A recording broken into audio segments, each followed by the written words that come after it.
भाजप आमदार गोपीचंद पडळकर यांनी शरद पवारांच्या पक्षाचे आमदार रोहित पवार यांच्यावर गंभीर आरोप केलेत।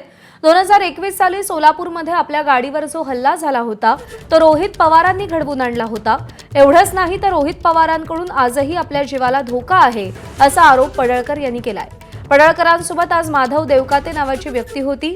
देवकाते हे शरद पवारांचे जवळचे कार्यकर्ते असल्याचं सांगितलं जातंय। तुमच्या विरोधात रोहित पवार आणि सुप्रिया सुळे कट रचतायत असं या देवकातेंनीच पडळकरांना सांगितलं आणि म्हणूनच आपल्यावर झालेल्या हल्ल्याचा पुन्हा तपास करा आणि त्यात रोहित पवारांना आरोपी करा अशी मागणी पडळकर यांनी राज्य सरकारकडे केली आहे। सोलापूरमध्ये माझ्यावरती 2021 ला एक हल्ला झाला होता।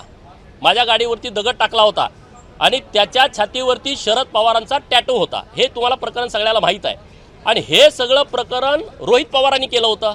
रोहित पवारांनी या सगळ्या प्रकरणात बैठका केल्या होत्या, परंतु महाविकास आघाडीचं सरकार असल्या कारणानं त्यांनी त्या प्रकरणाची नीट चौकशी केली नाही।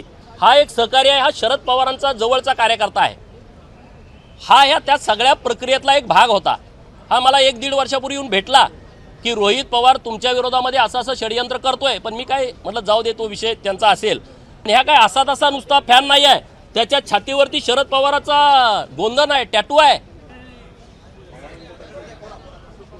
म्हणजे हे घाणेरडं काम किती सुरू आहे।